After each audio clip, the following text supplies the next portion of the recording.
Rodolfo Tarrahuela, representante de la Fundación Ecoconciencia. La verdad que queríamos hacerte esta nota un poco para saber qué era lo que iba a pasar con el tema del medio ambiente este año, que la verdad está cada vez más en el centro de la gente, digamos. Uno empieza a pensar en la vida propia con el tema del medio ambiente. Antes era como un tema que trataban los naturalistas, las personas, los políticos, y ahora en Latinoamérica estamos con el tema de los insumos. El otro día decían en la reunión esta de presidentes en el sur que si no teníamos los insumos jamás íbamos a lograr la libertad, digamos, ¿no? Es decir, esto es un poco lo que pasa. Pero bueno, tú eres experto en eso y también quería que nos contaras un poco qué es lo que pasó en Egipto el año pasado, Sí, que fue bastante llamativa esa reunión. sí, sí, sí. Bueno, primero, bueno, ¿qué es lo que va a estar pasando con los temas de sostenibilidad en el mundo, ¿no? Los deterioros ambientales, amén de todos los esfuerzos que se vienen haciendo, siguen siendo bastante preocupantes porque no está habiendo los avances necesarios. No es que no hay avances, no podemos decir que no hay avances. Sí hay avances, pero no los que se necesitan. Eh, Entiendo que hay una gran falla de base en un sistema que es economicista y que si vos tenés todo un sistema que es economicista, donde los premios son económicos y dejás algunas cosas solo soltadas a la moral o a la ética, y bueno, en algún momento, si no llega a una situación de apremio de vida o muerte, la cosa llega a extremos, y en esos extremos veremos si se llega a tiempo, ¿no?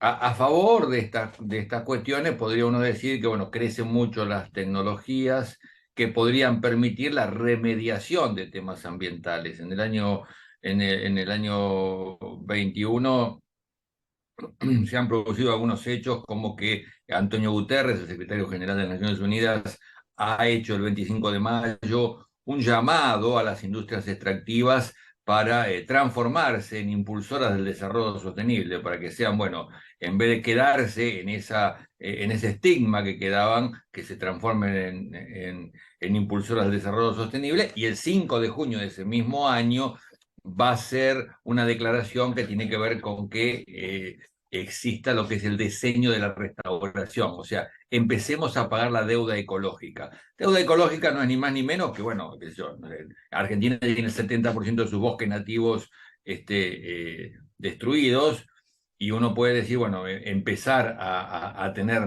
más hectáreas de selva o hectáreas de bosques, empezar a restaurar, empezar a pagar la deuda ecológica que existe, que es la cual en julio de cada año tenemos una fecha que cada vez es más corta, donde decimos, terminamos de consumir todos los recursos del planeta y ahora empezamos a pedir prestado. El tema sería empezar a restituir esa deuda, y uno puede decir, bueno, mira, este año venció en agosto, este año venció en septiembre, es como que vos vas pagando esa deuda ecológica. Uno de los temas más complicados que existe es que no hay como un pago por lo que se llama servicios ecosistémicos, ¿no? Que son los servicios que produce la naturaleza. Vos cuando vas a la universidad en economía tenés una formación muy complicada, porque el primer día de clase el profesor viene y te dice, señores, existen bienes escasos y bienes superabundantes.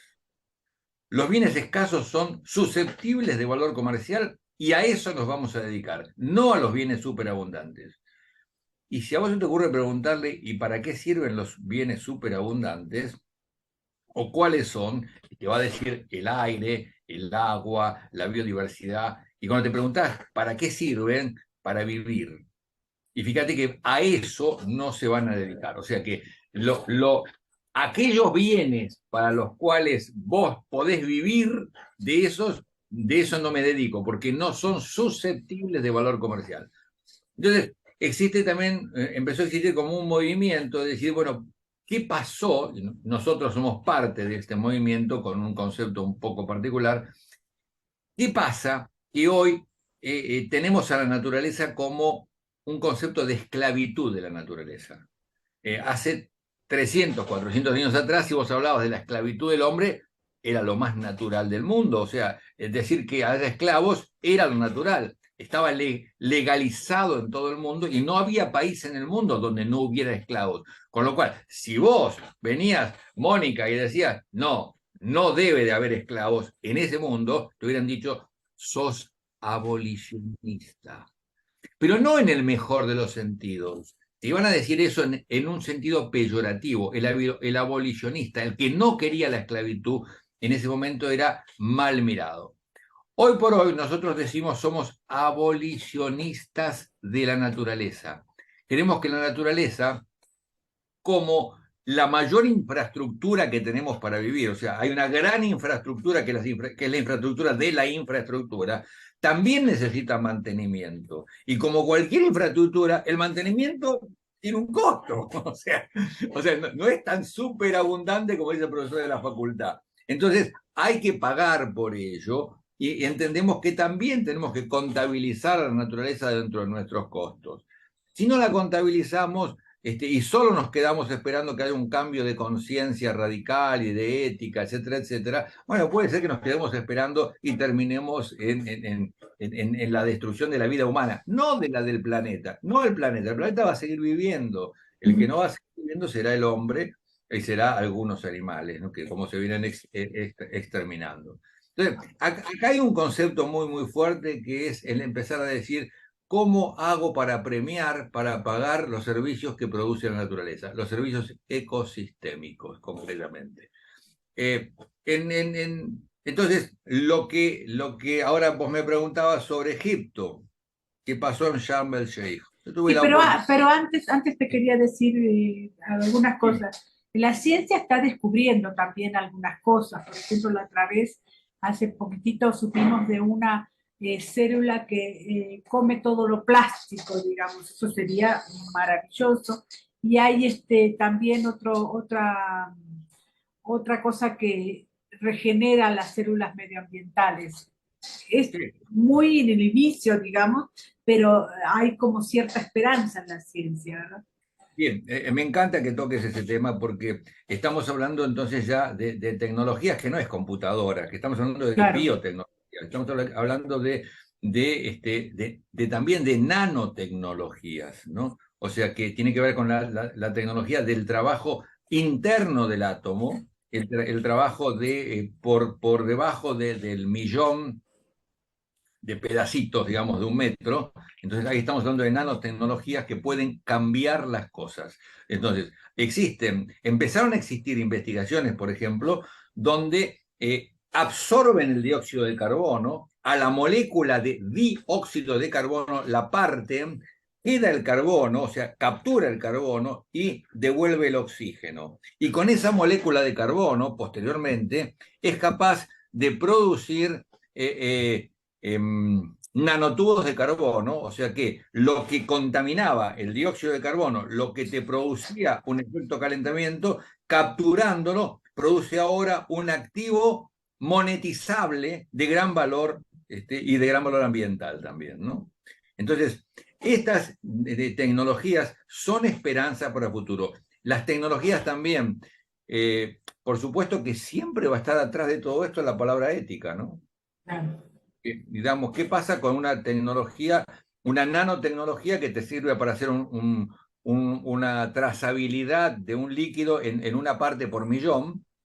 Si alguien pasa, te sopla y te tiró la nano en tu ropa o en tu piel y después te está trazando y te está siguiendo por donde estás en el mundo.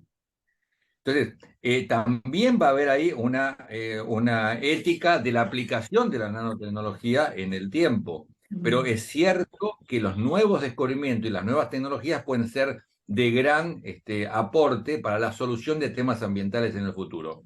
O sea, no podemos negar que el siglo XX, si bien fue un siglo de mucha contaminación, también fue un siglo donde creció mucho la riqueza. O sea, mientras que en el medioevo la riqueza del mundo crecía a nivel de 1% cada 100 años, en el siglo XX, gracias al petróleo en gran parte, va a crecer entre 3, 4, 5 y en algunos casos países del 10%, pero por año. O sea, nunca tuvo tanta riqueza ni tantas calorías el mundo en forma permanente. O sea, se han acabado las grandes hambrunas donde moría la mitad de la población de un país. Bueno, hay igual países con hambruna ahora, Sí, sí. que es tremendo eso, pensarlo. Y por otro lado, pensaba yo qué es lo que tú pensabas acerca del hombre, porque estamos ahora, lamento compartir este tiempo porque estamos pensando en todo lo mal que hemos hecho, digamos, ¿no? Es decir, estamos viendo la extinción del guajolote, por ejemplo, acá. Hay muchísimas cosas que nos agarramos la cabeza y decimos, ¿cómo pudimos hacer esto? Pero por otro lado, también pienso, qué bueno que soy de esta época porque empiezo a pensar en la regeneración del planeta, digamos, en dejar Bueno, algo para eso. es que justamente vos podés poner la mirada solo en lo negativo Claro, y solo en lo negativo, y poner una mirada muy romántica como tienen algunos del medioevo. Y yo te digo, te la debo. En el medioevo, el 70% de la población moría en manos de otro asesinada. claro, Y hoy, por más que tengas armas nucleares, por más que tengas ametralladores de gran nivel, menos de 1 por 1000 muere asesinado con las guerras incluidas. claro. Entonces, ahí hay un cambio muy, muy fuerte. Ahora, vos me podés decir, mira, pero Rodolfo, pero hay una falta de ética, hay una corrupción. Sí, todo eso existe. Era peor. O sea, Claro. era peor el asesinato, era peor digamos, hoy existe si no crecemos más en el derecho de la mujer a más velocidad, tenemos 200 años para la velocidad que tenemos en el crecimiento de los derechos de género para que se puedan equiparar. ¿No? Y hay algunos países donde está muy atrasado, caso de Afganistán, por ejemplo. Sí, ¿No? claro, claro. Pero otros países donde está fuertemente creciendo los derechos y la posibilidad de tener una equidad de género. Ahora, sí existe un gran desarrollo y empecemos a pensar no solo en el impacto negativo hacia la naturaleza, sino el impacto positivo que tuvo también en el desarrollo del hombre en el último siglo. Y tenemos que ver ahora, bueno, muy bien, llegamos a esto gracias a un montón por ahí de cuestiones ambientales que no pudimos llegar a restaurarlas. Pero ahora tenemos los medios, ahora tenemos la tecnología y ahora tenemos la riqueza para poder restaurar. Entonces, esto que dijiste, regenerar, la palabra regenerar, restaurar, es la palabra que nos debemos para poder decir, estamos con la tecnología, estamos con las posibilidades y estamos con la riqueza para poder restaurar esto que tenemos. Ahora, Esto ¿qué es pasa? Pero ¿qué pasa con los fenómenos naturales? Por ejemplo, hay una gran sequía en Argentina. Yo sí, no sé hace cuánto que no se da una cosa así. Hay sí. animales muertos, y tremenda el tema de la ganadería ahí. Entonces, ¿qué pasa con los fenómenos naturales? Y la otra cosa que Bueno, te quería preguntar es el tema del medio ambiente y el hambre, porque me parece que hoy es cierto que mucho menos hambre, pero también que podemos, precisamente por la riqueza del mundo, abastecer a todos los hambrientos y no se hace. sí. Hay un tema, Mónica, y como acostumbras a hacer realmente, es decir, ese pequeña vuelta de tuerca más allá de la mirada común ambiental, ¿no? En el año 2015, en el 25 de septiembre del 2015, va a haber un cambio en la palabra sostenibilidad. Hasta ese momento la palabra sostenibilidad era solo ambiental. ¿Y cuál va a ser el cambio? El cambio que va a decir, señores, no hay más sostenibilidad si no es socioambiental. Entonces, yo no puedo hablar de ambiente si no hablo de hambre. Yo no puedo hablar de ambiente si no hablo de pobreza. No puedo hablar de ambiente si no hablo de equidad, si no hablo de igualdad. Entonces, ahí es un gran cambio que empieza a ver como un gran concepto que las Naciones Unidas van a estar imponiendo. ¿Por qué? Porque primero se dedicó a decir, bueno, nosotros vamos por la paz para tratar de preservar lo más posible la paz. Luego siguió con el tema de derechos humanos, ¿no? Como, bueno, paz y derechos humanos. Y en el 2015 fue paz, derechos humanos y sostenibilidad, pero no sostenibilidad solo ambiental, sino socioambiental. Entonces, ¿por qué? Porque había como dos caminos en ese momento. Lo verde, pero era lo verde y caro para ricos. Era como que la ecología era para ricos, la comida orgánica era para ricos, las propiedades o edificios bonitos y sostenibles era para ricos. En cambio, lo social tenía que ver con la casita cuadrada, la vivienda cuadrada con una pelopincho en el fondo, a lo sumo, A a lo lo sumo. sumo, sí, sí, sí. En el 2015, Aracena, creo que se llamaba el arquitecto chileno, que va a ganar un premio como si fuera el Nobel de la Arquitectura, lo gana con un desarrollo arquitectónico social y estético. Y va a decir, la estética no tiene por qué estar peleada Claro.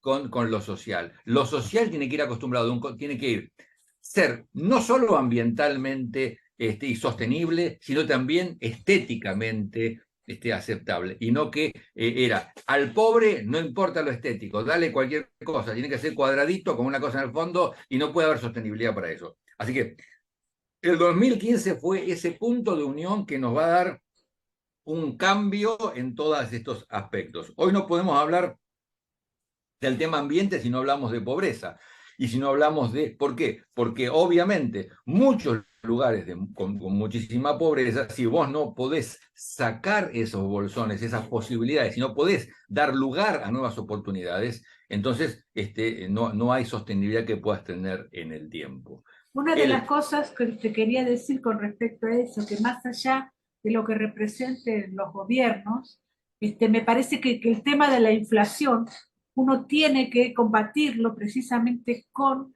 la concepción del medio ambiente y la concepción de volver nuestras costumbres a las cosas más esenciales, digamos. Y me parece que en el tema de la inflación en Argentina, que es tan terrible, no participa la gente y los propios gobiernos tampoco dan publicidad. Es decir, no compres esta mayonesa carísima porque esta mayonesa tiene tal y tal y tal cosa, ¿no? Usa este aceite de oliva que es mucho mejor, que sale mucho más barato, digamos. Hay muchísimas cosas que la gente no sabe y que podría hacer para combatir la inflación.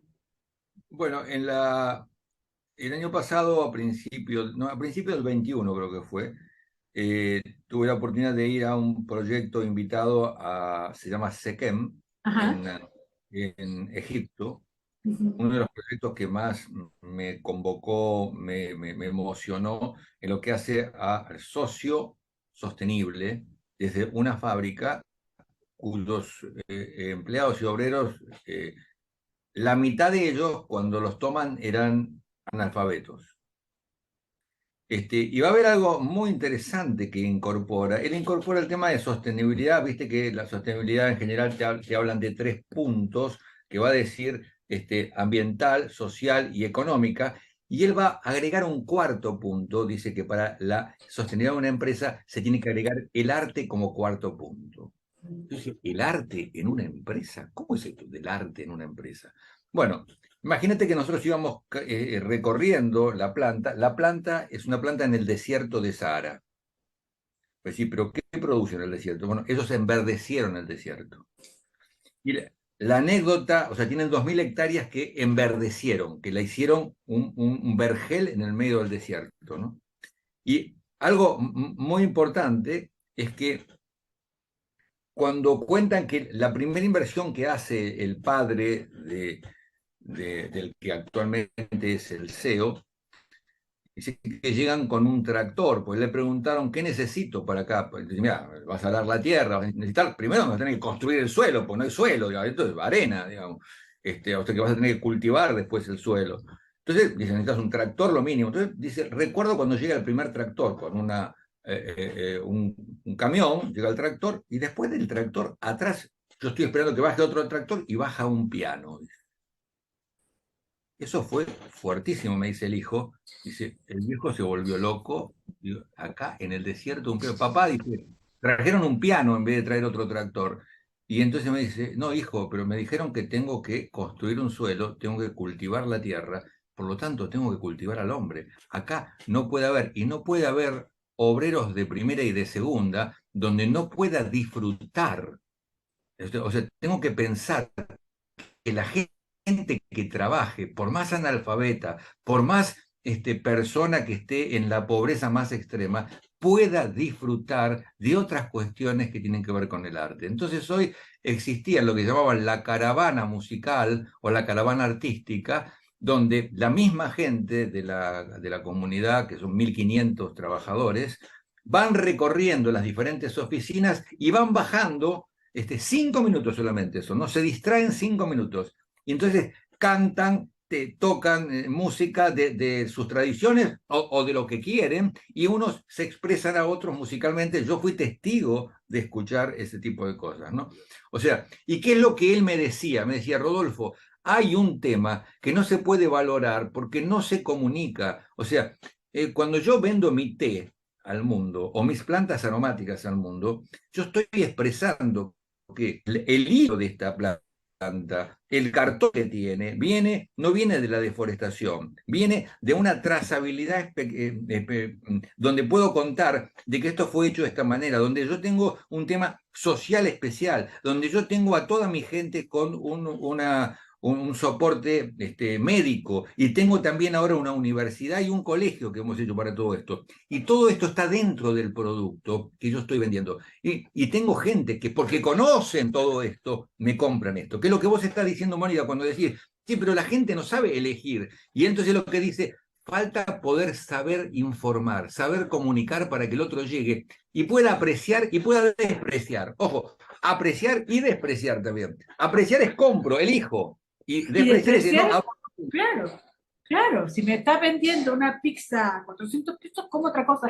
Ahora, encontraste en Egipto a personas gemelas tuyas, porque hace muchísimo tiempo que tú predicas esta política al frente de la Sí, Fundación Ecoconciencia y sí, yo la verdad que nunca había visto una cuestión una utopía posible, tan claro, exacto. impresionante como esto, porque cuando yo pedí de hacer, bueno, el que Efraín, creo que era Abulesh son la familia dueña del lugar, en el año 2001 me invita, me conoce en la India en una conferencia que yo doy, y él dice, yo quisiera que vengas a mi fábrica a dar una charla como esta para motivar. Pasa el tiempo y él fallece, y mucho más tiempo Helmi Abulesh, el hijo, 20 años después, dice, ¿no te querés venir? Entonces ahí elegimos de poder ir a conocerlo. No sabíamos que íbamos a encontrar esto, y recuerdo que después él llega con un auto eléctrico, obviamente, llega a la fábrica y se hace como una reunión donde todos se ponen en ronda, ¿no? En ese momento, como estaba el COVID, había la mitad de la gente que Ujú. era, y la gente de pronto empieza a hablar, empiezan a sacar cosas, empiezan a decir historias, y él me dice, acá es donde a mí me permite mejor saber qué pasa. Dice, cuando la gente vos ves que no le brillan los ojos, o no hay, es como que hay o problemas personales o problemas con la empresa o situaciones que están desgastándose. Muchas pueden ser, dice, totalmente entendibles, porque imagínate, me muestra ahí gente, me dice, imagínate esta gente. Dicen, nosotros fuimos capacitándolos, le fuimos dando educación, dice, pero tiene una tarea muy rutinaria. O sea, si no pueden tener algo de arte y todo, imagínate lo que es hacer esto durante todo el día, por más que le corte, me decía. Es una máquina. Y yo podría poner una máquina, me dice, pero ¿qué hago? ¿Saco 300 personas de poder ganar algo y poder sobrevivir en esta dureza que es este lugar? Eh, entonces, digo, me pareció que era como un modelo de sostenibilidad, pero vos fíjate que no es solo la sostenibilidad ambiental, que estaba perfecta, todo certificado orgánico, sino que era ambiental con lo social y con un punto agregado para mí, que era el tema del arte, ¿no? Sí. Que nunca lo había visto. Entonces, ¿cómo vas a agregar el arte en la producción? Que sí, esa fue la pregunta que yo le decía a papá. La pregunta que le decía a papá, que estaba loco, decía, ¿cómo vas hacer el arte en la producción? Y él decía, es que el arte tiene que ser indisoluble en la producción, decía, porque va a haber a gente con más o menos, primero que va a incentivarlo a producir más también, primero que va a estar con otra alegría, con otra fuerza, con otras ganas, y no tiene que ser un peso todo esto. Y si él puede estar acá, y va a haber algunos que van a ser los que lo disfruten, y otros que van a ser los que lo disfruten haciéndolo, dice. Y fíjate que no solo es el que canta, también estamos con gente que danza, también estamos con gente que pinta, dice, y tratamos de ayudar a que esta comunidad se vaya generando de esa forma, y de ahí sale un producto que yo le digo, bueno, entonces tu producto es una obra de arte, le decía yo, ¿no?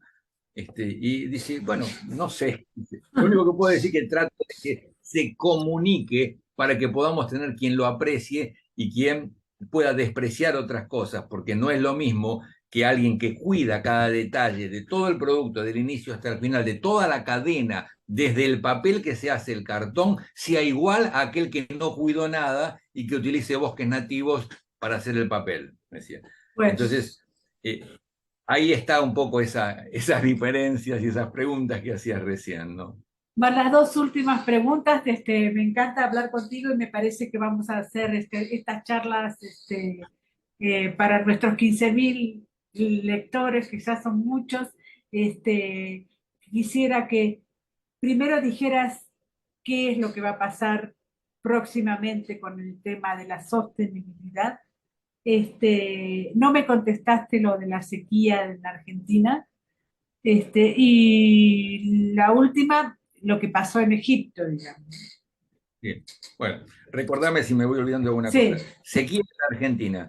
La Argentina, como te comenté en un momento, tuvo el 70% de pérdida de sus bosques nativos. ¿Mm? claro. Entonces, vos dependés de un recurso que no valorás, o sea, pues vos no pagás por eso. Como no pagás por eso, vos decís entonces, fíjate vos esto, Mónica, yo no pago por los bosques me dan un servicio, pero si lo tiro abajo al bosque, saco plata. Yo te digo para entenderlo, porque si no, nos dicen, sos un comerciante de miércoles que querés pagar, hacer que la naturaleza cueste plata. Digo, no, yo soy un abolicionista de la naturaleza, de la esclavitud de la naturaleza. Entonces, hoy por hoy, un tipo dice, tiro abajo el bosque y pongo granos y saco plata. Dice, o pongo ganadería y saco plata. Dejo el bosque y no gano nada. Ahora, el bosque da un servicio que no lo valorás hasta que te falta. Es como el aire. Yo estoy respirando, no lo valoro hasta que falta. Bueno, ahora empezó a faltar porque nos comimos el 70% de los bosques nativos, fuimos avanzando, avanzando, avanzando, y empieza a faltar agua. ¿Por qué? Porque los bosques tienen como principal conservación, uno de los servicios que está dando es la preservación de las cuencas hídricas. Otro que te atrae mucho más lluvias, obviamente porque tiene toda esa regeneración que permanentemente. Así que ahí tenés una de las principales cuestiones que tiene que ver, más allá de la niña, el niño y todas las corrientes, ahí tenés una cuestión muy clara y una cuestión por la cual es necesaria la restauración. Bien, Argentina contestado por lo menos. Ibas con una segunda pregunta antes de La ir a... sostenibilidad, ¿cómo va a ser este año, digamos? Teniendo en cuenta lo que tú hablas de impuesto a la naturaleza para el abolicionismo de la esclavitud, digamos, que es una lucha, supongo que una lucha Mira, constante, pero ¿qué va a hay, pasar? hay algunos indicios para dar un poco de esa mirada que hablabas de la esperanza del hombre en estos cambios. Unos indicios, hay un grupo llamado TNFD, Tax for Nature Related Financial Disclosure, que es un grupo que se ha dedicado a investigar, esto nació hace 2 años atrás, a investigar o sea, cómo hacer una métrica sobre el costo económico que tiene para la producción cada hectárea de deforestación de biodiversidad, de selva nativa. Eso que parece increíble, tnfd.info creo que es. Ahora, cuando vos vas a decir, a ver, ¿quiénes son estos tipos? Vos te vas a encontrar con los grupos económicos más poderosos del mundo. Y vos decís, pero ¿qué hacen estos tipos cuando si el negocio ha sido hasta ahora la devastación, ahora metiéndose en pensar en esto? Bueno, si vos venís y me decís, mira, necesito que me financies $2.000 millones porque voy a poner una represa energética en tal lado, yo tengo un riesgo. ¿Cuál es el riesgo? Que tengas agua. Porque vos decís, bueno, si me quedo sin bosques, me quedo sin agua, me quedo sin la represa, no puedo pagar el préstamo. Entonces, los nuevos riesgos van a ser ahí. Pero atención, que también cuando estos grupos empiezan a repensar, a trabajar en cómo frenar la pérdida de la biodiversidad, que es más allá del carbono, o sea, no es solamente el carbono es uno de los servicios ecosistémicos, es más allá del carbono, ahí tenemos una esperanza de que empiece a estar en el mainstream el problema del ambiente, que no es un tema de hippies ya pasó el tema de los hiposos, ahora empezó a estar en el mainstream, empezó a estar en estas cuestiones. Y empieza a pasar, el greenwashing empieza a estar cada vez más seriamente condenado. Entonces, ya grandes corporaciones no pueden hacer greenwashing. Ahora tienen desde el Global Report Initiative, o sea, balance de sostenibilidad que están verificados, que empiezan a ser mirados y que empiezan a ser consultados con consultas públicas de la gente. La gente y las revueltas socioambientales son uno de los mayores riesgos que hoy tiene un proyecto. O sea, Sudamérica tiene 100.000 millones de dólares de proyectos frenados por conflictos socioambientales. Entonces, hoy por hoy, uno de los riesgos mayores de cualquier proyecto es el conflicto. Entonces, empieza a haber un cuidado más grande para lo que se llama riesgos reputacionales, ¿no? Reputation risk. Y entonces, todo esto empieza a cambiar en una sigla que se llamó ESG, que es ambiente, sociedad y gobernanza, ¿no?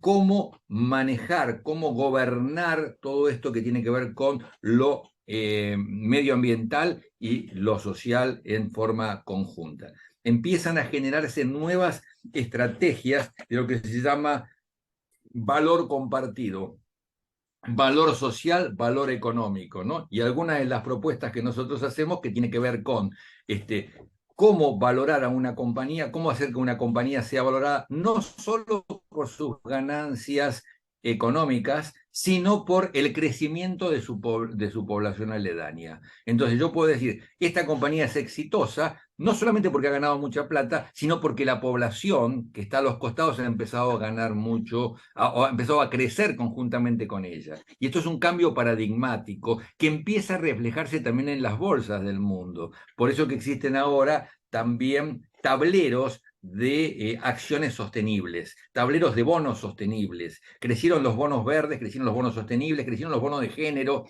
sea, está empezando a haber un cambio en ese tipo de situaciones, digamos, a la vera del camino de los gritos por la pérdida de la biodiversidad, por la pérdida por los mares contaminados, y a la espera de que estas nuevas tecnologías se puedan encaminar hacia eso. ¿Vamos a Egipto? ¿Querés que vayamos un poquito a Sí, Egipto? sí, lo único que quería decirte con respecto a lo que planteas es qué reunión se va a hacer con respecto a la sostenibilidad en la que participes, en la que hagas próximamente. Bueno, Porque tú también en nuestro caso, además de presidente de la Fundación Ecoconciencia, eres también presidente, no me acuerdo, de la institución. sí, soy presidente de una entidad de Naciones Unidas que se llama CIFAL Argentina. Exacto, exacto. Sí. El año pasado fue un año muy agotador del lado de los viajes. A mí me fascina, me encanta viajar, pero llega un momento que el avión te tiene Claro. siempre en un jet lag muy incómodo. El año pasado, por un lado, fuimos a Egipto, a Sharm el Sheikh, que después vamos a contar lo que pasó ahí, a la COP, pero también tuvimos que ir a Honolulu, al otro lado del mundo, a la conferencia, al congreso de los 27 centros de CIFAL de Naciones Unidas, donde vamos viendo qué es lo que se está eh, pensando desde dentro de Naciones Unidas sobre la problemática que está ocurriendo, ¿no? En este año tenemos como programado, ahora tenemos una invitación de confirmarse en estos días a Dubái, para charlar temas con el Fondo de Transición Energética de Luxemburgo, que está muy interesado en generar, en apoyarnos, en generar una metodología diferente para el tema de servicios ecosistémicos, de cómo medir servicios ecosistémicos y cómo trabajar esta premiación a aquellos que empiecen a conservar, ¿no? A decir, bueno, yo no voy a deforestar, voy a conservar, pero hoy el que conserva se hace pobre y el que deforesta se hace rico. Entonces, ¿cómo hacemos este cambio? Entonces también nos pusimos de acuerdo con un grupo que apoya también con una criptomoneda que va a tener como subyacente, o sea, la criptomoneda va a servir solamente como un vehículo para hacer fácil la comercialización de estos servicios ecosistémicos. Y los servicios ecosistémicos van a tener que ver con el clima, con la captura de dióxido de carbono, pero también con el agua, con la conservación de las especies y con los trabajos sociales con las comunidades que viven dentro de esa selva, ¿no? O sea, que volvemos a hablar de lo socioambiental. Por eso es posible que tengamos que viajar en los próximos días a Dubái. Después tenemos pensado un viaje a Sao Paulo, también apoyando como una forma de difundir este lanzamiento de los abolicionistas de la naturaleza y la Green Coin. Tenemos otro viaje a Luxemburgo, donde se haría quizás la AICOS y el lanzamiento de esa moneda, y sobre fin de año el Congreso de Naciones Unidas que se va a hacer en Ginebra y el Congreso de la COP que se va a hacer en Dubái nuevamente, ¿no? A Así que un año. lo de la COP es anualmente, entonces, Lo de la COP, la COP se llama Conferencia de las Partes, ¿no? Y la Conferencia de las Partes de Cambio Climático es anualmente. Hay también anualmente. una conferencia de las partes de cuidado de la biodiversidad, ¿no? Eh, entonces, en esta, la de cambio climático, el que uno más conoce, es anualmente. Y este año se va a hacer en Dubái y hay toda una problemática complicada porque pusieron a un petrolero como presidente de lo que va a ser ese encuentro. Entonces, hay toda una historia complicada. ¿Qué pasó en Sharm el Sheikh? ¿No? En esta Primero conferencia contarte anual que, que claro, que fue el año pasado, en diciembre creo que fue, noviembre fue. Este, Primero fue muy divertido ir porque como costaban muy, muy caros los pasajes y el presupuesto que nos dieron para ir era bastante más escaso, no imaginábamos, o sea, no nos dieron poco hablar, nos dieron $5.000, tomar algo $5.000 para irte. Entonces vos decís, pará, ¿cómo lo vas a ir por $5.000? La situación es que todos iban, entonces el pasaje solamente costaba $10.000, ¿viste? 10, $12.000. Entonces lo que dije fue, ¿y qué pasa si voy al lado y me voy caminando? ¿Viste? Es como aquel, dice, en vez de ir el colectivo que lleva a tu casa es carísimo, pero voy al barrio al lado y después de ahí me tomo el taxi. Y así fue, porque entonces nos tomamos el avión a Jordania. Entonces nos fuimos a Jordania, a Amán, y como estamos acostumbrados acá a cruzar siempre el desierto en la Puna Argentina, dijimos, vamos en auto cruzando el desierto de Arabia, hacemos la excursión de Lawrence de Arabia. Este, Fuimos a Amán, llegamos allí, ya de paso visitamos un día Jerusalén, nos quedamos atrapados en Palestina porque no pudimos volver. Bueno, hicimos una serie, y recorrimos en serio el desierto, por supuesto mucho más complejo el desierto argentino de la Puna que el desierto de Arabia. El Lauren de Arabia, o sea, todo el desierto vas con Wi-Fi, o sea, una cosa maravillosa, no imaginaba, tampoco imaginaba lo bien que estaba Jordania. Y cruzamos luego el Mar Rojo en barco, ahí sí, con toda la población, o sea, pero no teníamos recepción oficial porque la recepción estaba en el avión, ¿viste? Llegamos a Sharm el Sheikh y ahí me tocó dar una conferencia en la zona de innovación, donde yo dije que una de las cosas que más nos pasaban a los seres humanos parece como que amamos la burocracia, porque hemos logrado hacer 140 tipos diferentes de bonos de carbono que ni especialista como yo puedo llegar a explicar todas esas situaciones, y que se ha hecho una cosa tan compleja y que entendía que ahora existe una tecnología, por eso esto que vos aportás del tema tecnológico, que te puede cambiar totalmente esta historia. Y digo, yo tengo 1000 ojos en el cielo, pero que no son las estrellas, no es un acto poético esto. Son las constelaciones satelitales, que hoy me permiten contar las flores y las hojas de un árbol. Entonces, si yo tengo eso, ¿qué estoy yendo a medir midiendo la altura del pecho, sacando un cálculo trigonométrico, cuando tengo una cantidad de cosas? Entonces empezamos a hacer trabajos con inteligencia artificial y con machine learning, que así se llama, una cantidad de comparaciones donde podíamos estar viendo cuándo hubo deforestación, cuándo estuvo, cuánto captura, bueno, y eso lo presentamos allí en el foro.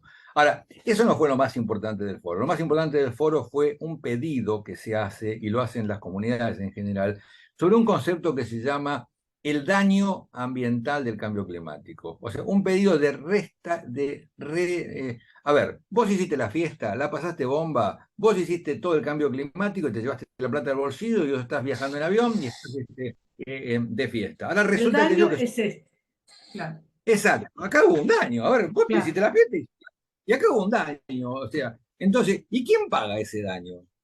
¿Y esto quién lo dice? Lo van a decir los pobres, lo van a decir los países que más necesidades tienen, lo van a decir los países insulares que no saben la amenaza de que desaparezca su país. Acordate cuando en su momento, en una de las COP, no me acuerdo cuál fue el país en este momento, un país insular, Maldivia creo que fue, que hicieron estamos haciendo la junta de gobierno y se escuchaba blup, blup, blup, blup. Estaban en vestidos de buzo, dice, y estamos haciendo una adaptación al futuro.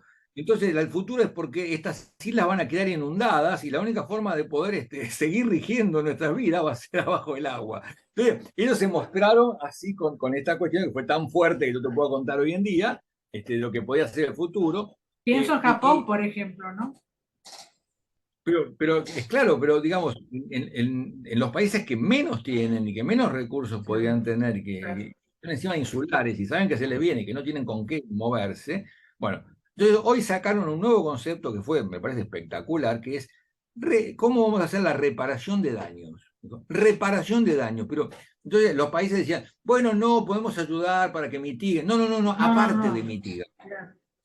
No ayudar, A ver, pagar, claro. claro, vos me rompiste el auto, vos me rompiste el caso. No estoy hablando ahora de que vamos a mitigar las golpes. No, no, no, estoy diciendo primero, ¿cómo vas a reparar lo que me rompiste?